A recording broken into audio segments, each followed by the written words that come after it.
Hello everyone, it's me.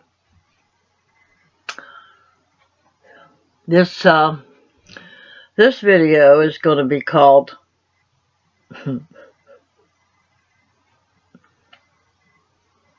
I don't give a flying monkey rat's ass about anything. I'm getting ready to do another video for my other channel.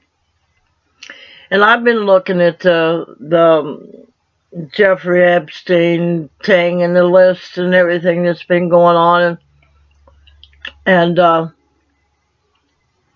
how they're talking about the different names that are on there and stuff that was supposed to have been there at his island or whatever. And I watched somebody on there say, well, and they showed a picture of this particular guy. And, well, now just look at him. Now, does he even look like he could possibly do that? I got so angry. And I said, well, hell yes, he does. First of all, looks don't, you know, just by looking at somebody. Now, there are a few, like pedophiles and stuff like that, you can tell just by their demeanor and the way their face and different things are shaped, because it just comes along with particular body types and stuff like that. But I got mad. I had to quit watching it. And I looked up somebody else that was in our church way back when, and he looked similar to the guy that they were showing there. And yeah, he spent 5 years in prison for messing with little boys, taking pictures and everything and selling them to other people in his basement. This guy went to church for years there. So, you know, but anyway, what I'm getting at is that for anything, you've got to get like this for anything. Now, like I got ready to go. I was going to go to the thrift store today to see if I could find me some more nightgowns to wear to bed and stuff, so I don't have to do a bunch of washing when I get home from my surgery. Anyway, I stepped out of there, and now mind you, I'm not supposed to get any marks or open sores on me at all before surgery. Keep that in mind. And I stepped out of there. I threw the trash out there already, and I had my hands with my purse and my camera equipment and everything. And I was holding on to the rail. And I stepped down out of there, and for somehow or another, and I can't even tell you what happened. Next thing I'm down on the ground. I'd cut my hand. And I looked at that, and the very first thing I thought about was, well, you're not supposed to get any open sores on you. And now what am I going to do? Well, I got up out of there, left everything lay there, come back in the house, and cleaned it up, put some Neosporin on it, and I didn't have any Band-Aids or anything like that, but I feel like I'm supposed to keep it open so the air will get to it. And I just said, I gathered up my stuff, and I went ahead and got in the car and headed down there. And of course, I'd already been having issues with other things, with personal stuff. And and you got to get this mentality. I don't care. Or I don't give a F. And I go through that with some of the people in my life that they want, and if I get off of the phone with them or whatever, or if I'm whatever I think maybe they think that I'm doing or not doing, I just have to sit there and say, I don't care. I do not care. Because here's the thing. If you allow that whatever it was, like this, to take over my mind, then I'm going to be constantly sitting there worried about it, thinking about it, and possibly making it worse.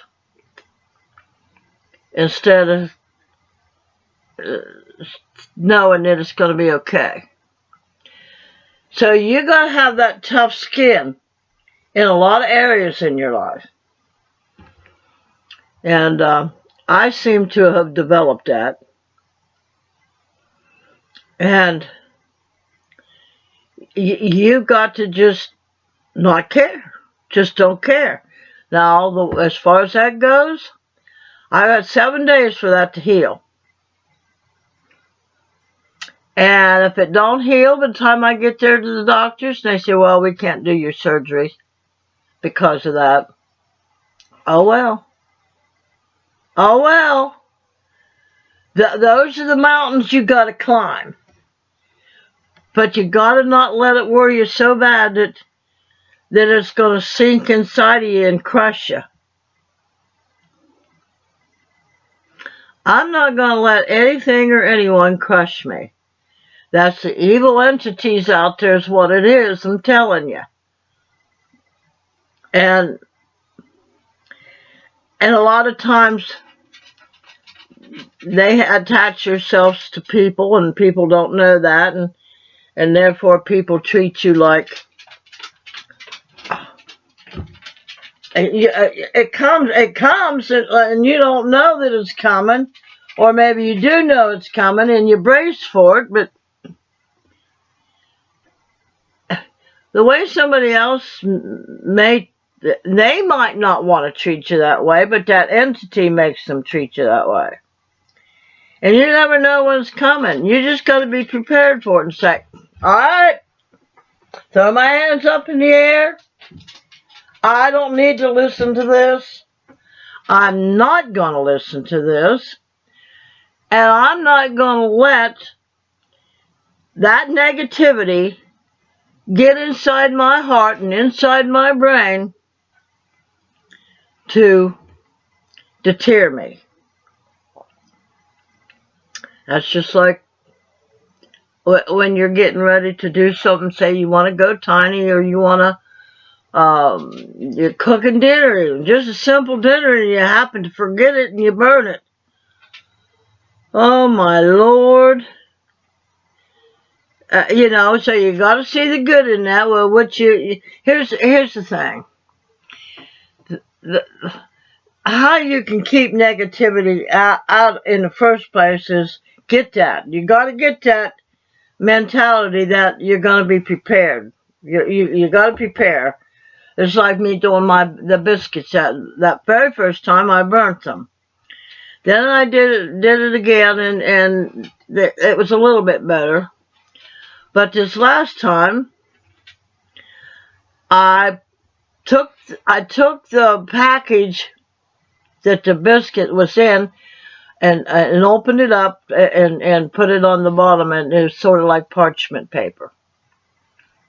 And that helped tremendously. But I stood right there doing something else that I could keep the biscuits turned. And I got good biscuits out of it. So that being mindful and intentional about what you're doing also comes in with, which I wasn't. I had too much other stuff on my mind, letting other things, somebody else, or an evil entity, to take my mind off of what I needed to do by stepping down out of that doorway. So that's when I got up out of there and got ready to go, I should have said, click, click, click, click, click, to typing, texting. I should have said, I don't give a flying monkey rat's ass. And let it go at that. And then do what I had to do. Get my mind settled. So, but you gotta be able to do that in any situation, especially before you get ready to go into something else that you're gonna do. So if you're getting ready to make a decision to um, make a tiny home in your big house, or go build a tiny home, or you're wanting to move from a tiny home into a bigger house, you want to downsize, you want to get rid of some stuff to make more room in wherever you're at. Doesn't matter whether it's big house, little house, whatever. You have got to bombard that negativity back. You ever hear a story about over in Africa how the bushmen, the men, will do, like the lions will be out there.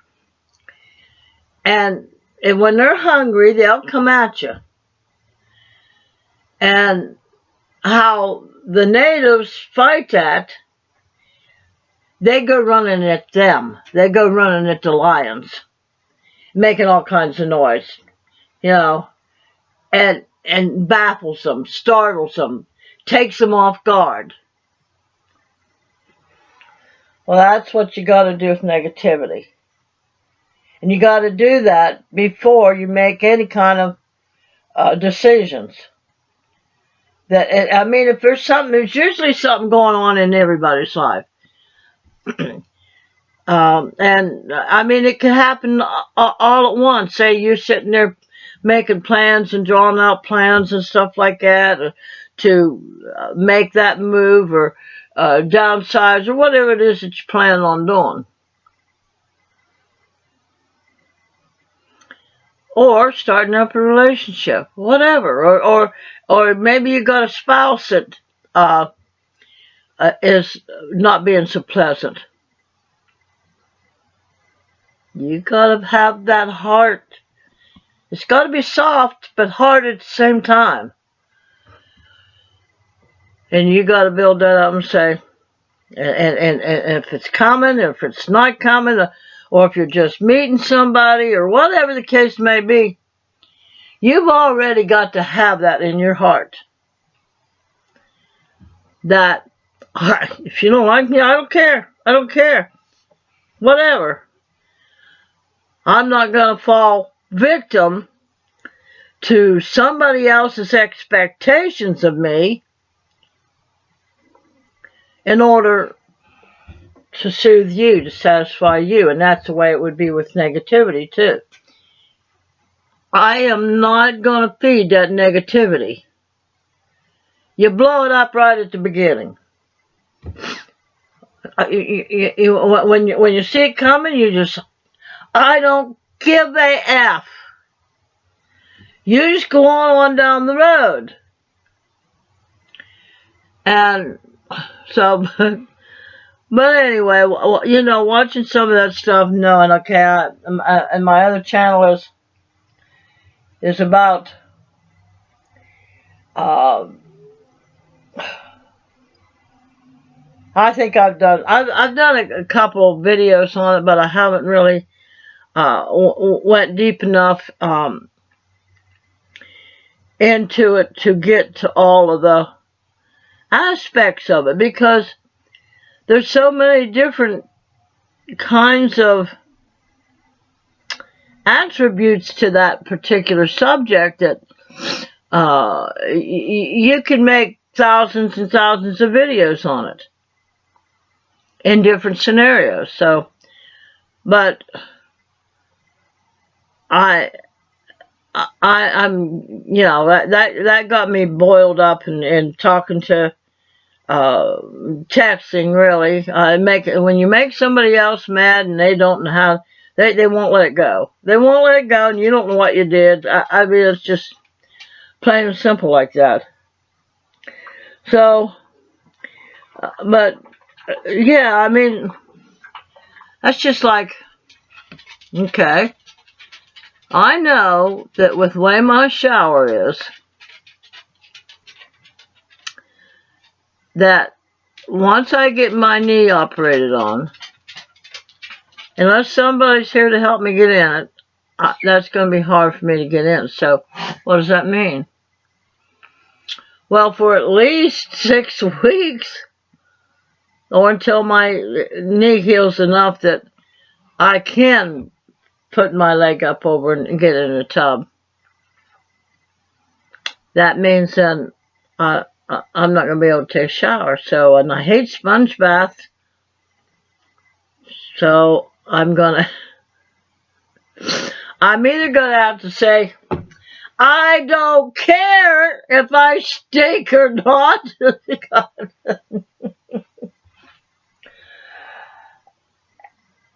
Or do a sponge bath. So that is, you've got to knock that negativity out very first thing. And however you want to do it. I mean, mine is the flying monkey rat's ass.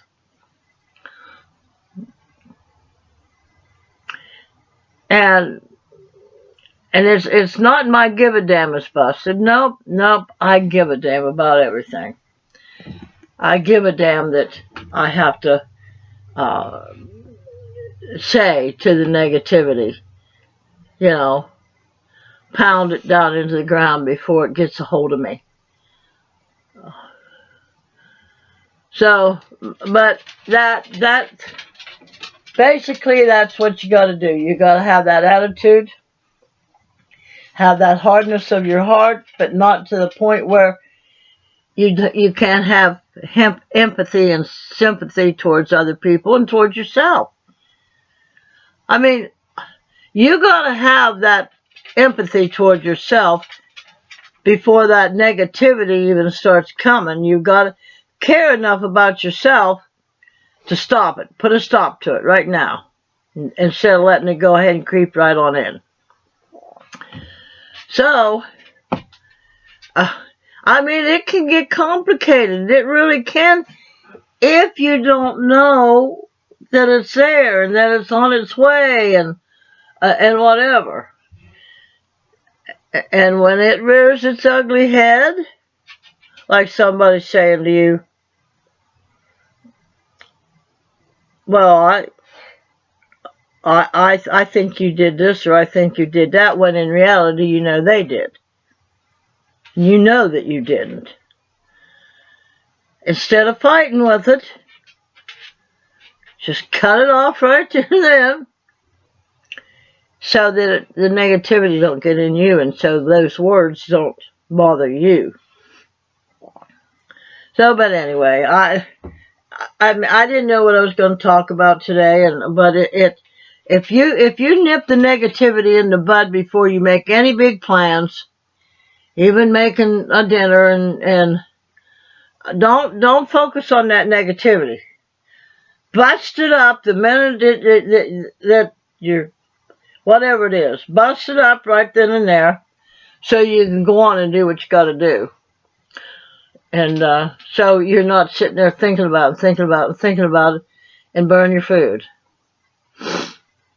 or run your sink water over, or mess up a deal for a contractor to come in and build you a little tiny home, or build your house into little apartments or whatever, or downsizing. Get rid of that negativity before you start anything different.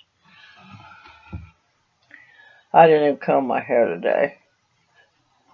I do that a lot. Here's my combing. So, but anyway, I don't know. It is what it is. And you do what you can to change it. And if you can't change it, then you say, I don't give a flying monkey rat's ass. So, remember, merry heart doeth good like medicine. And a broken spirit will dry up your bones. That's what that negativity will do. It'll break your spirit. And then your bones will dry up and you don't want to do anything. You don't want to tackle anything. And if you believe you can or if you believe you can't, you're right. So if you believe you can, then make it happen. Take that first step that you've got to take to get to get you going in the direction you want to go. And then the next step, and so forth. So, all you lovely people, you have a great rest of the day. I forget what's after 3 o'clock. Well, it's after 3:30 in the afternoon. So, see y'all.